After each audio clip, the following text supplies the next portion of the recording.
with some crypto narratives.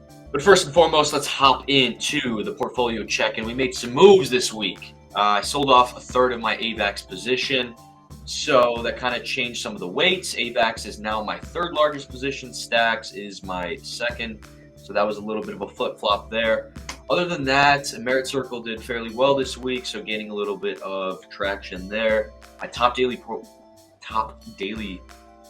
performer is AVAX, up 9%, and Ocean, which, you know, it's always a good day when your worst performer is just pretty much at break evens. Right now, the portfolio is only up a little bit, only about a percentage since I bought. I mean, profit is profit, but AVAX is my biggest player, up like 12%. And then I bought some Algo, some Stacks. Stacks is up a little bit. Everything else is pretty much at break even. And Algo was actually down a little bit for me. But James, I read this quote and I thought it was fantastic because I got into a little debate last night with somebody who is still heavily invested in some of these Dino tokens that were hot last cycle. And I was trying to explain to him just like, you know, why I personally don't do that. Whether it's wrong or right, I don't know. Time will tell. But I saw this today while doing some research and I was like, this is awesome. So this is from Dustin and Seth, both Masari analysts. Shout out to them for this quote. I thought it was really deep, and it really encapsulates like a large part of my philosophy this cycle. So it reads, without a unified narrative association, an asset can fail to capture new speculators and retain old ones, leading to waning price action. These narrative associations come and go as the technical realities of a project finally overshadow once illuminating narrative. The best assets are able to reinvent themselves and find utility within a new narrative. And if we go over to the next slide, I have some just a couple examples that, you know, I thought of off the top of my head. Some of these are also borrowed from what they were talking about. But I mean, Magic being the third cycle, we have seen the evolution of certain chains. We've seen the deaths of many chains. But I don't know, I thought it was really interesting just like abstractly thinking about this because like 2017, 2018, everyone, and especially when ETH ICO and everyone was talking about ETH as a supercomputer, you know, it's this decentralized World Wide Web. That's kind of how people conceptualized it. And so essentially conceptualizing when people started talking about ETH staking. Obviously that was in the pipeline for a couple of years, but essentially being able to generate yield, being invested in ETH. Everyone saw this as kind of a new internet bond that's decentralized from the government. You know, that was kind of a narrative for a while. I thought that was really interesting, and I think there's some validity to it even now. And now you're starting to see ETH, the primary focus. Obviously, you know, this has always been the primary focus, but more so now, people are just considering it as a settlement layer, right? They're thinking about the layer 2s and even layer 3s eventually that will be built on top of these decentralized networks, right? So you go to Ethereum for the security, and you build on top of Ethereum, yada yada yada. Pretty simple stuff, but yeah, I guess like that's kind of the new narrative that seems to be evolving. Solana, everyone kind of referred to it as centralized shit for the first couple of years. And then you started kind of seeing efficient layer 1, obviously after the FTX collapse. We talked about it a bit, James. We talked about it. We said, you know, Solana, at the bottom, you know, sub $10 was at a similar spot to where Ethereum was back in 2016, 2017. Everyone was calling it shit. So it was an interesting contrarian play at the time.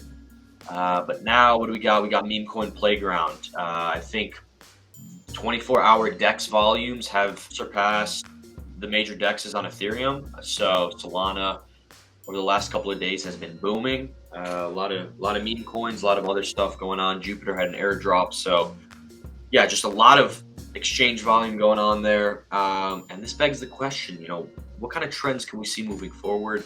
I won't go over some of the other stuff because we've already talked about it. And I think like Bitcoin, for instance, is very self-explanatory. James, you were mentioning this before I flipped the slide.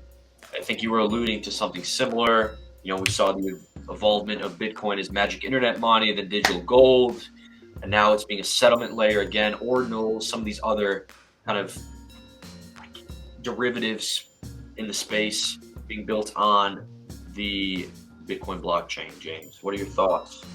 Gaming was interesting because last cycle, other than Axie and some of the other like metaverse projects, I think the apps were really interesting, but we didn't really have an infrastructure for developing an ecosystem.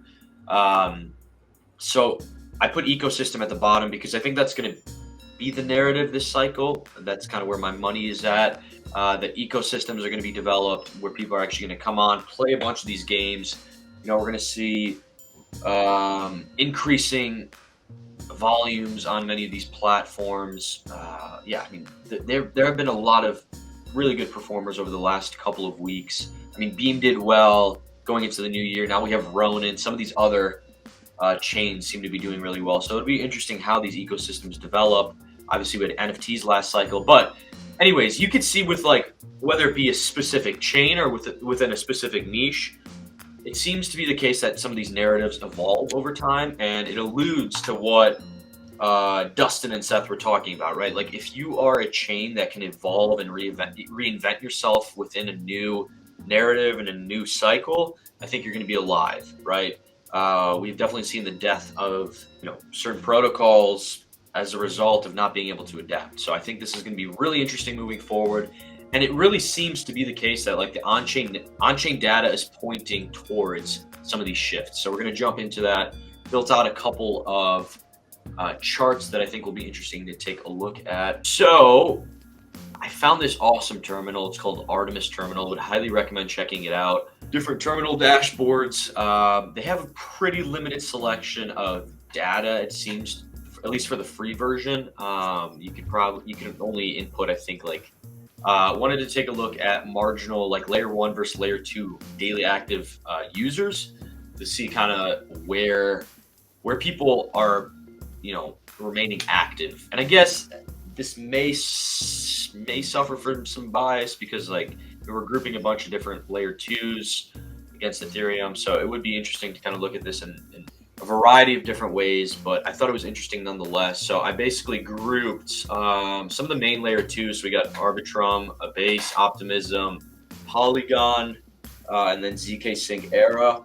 And we're taking a look at that against Ethereum. And as we can see, Ethereum seems to be waning against some of these layer 2s.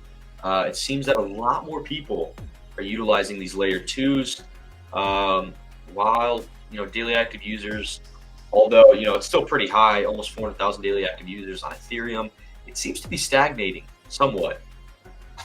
Whereas we're seeing a lot of growth from these layer 2s. So obviously there's a multitude of reasons for why that could be happening. It'll be interesting to see what happens when EIP 4844 comes out. I think that's the number. I always get the numbers fucking mixed up. But essentially, fees on layer 2s and I guess 3s technically are going to be like 10 times cheaper. So it'll be very, very interesting. In my opinion, I think some of these trends are going to continue on, which is why I'm interested in the layer 2 trade right now, Mr. Salerno. I think there's a good opportunity for some short-term gains as this Ethereum ETF discussion kind of comes back on the chopping block, and we got this new EIP upgrade. I think layer 2s is going to be an interesting niche to kind of keep your eyes on. I wanted to take a look at this because I thought this was really interesting as well. TVL for layer 1s. I mean, again, this is kind of awkward because obviously, Ethereum just kind of towers over all these other layer 1s, but once you zoom in, you can actually see that the smaller TVLs are gaining on an exponential basis or something like that. Yeah, just like the velocity of growth. Yeah, I like that. With Artemis, I'm gonna create some stuff with that too, and we'll put together something nice for next Friday. We could have like this Friday crypto analysis day. So we'll put some good stuff together. I'm going to continue on with different baby projects that I'm finding, and maybe we can find some needle in the haystack, so to speak. Yeah, but I think it's a really interesting trade. For me, it's something that I'm going to be keeping my eyes on and probably make some portfolio shifts in the coming weeks. As we gear up for the Ethereum ETF, which I think the final deadline is set for April, if I'm not mistaken. I think over the next couple of months, you're going to see layer 2s start to catch more traction, especially with this new upgrade, EIP 4888, or 4844, sorry.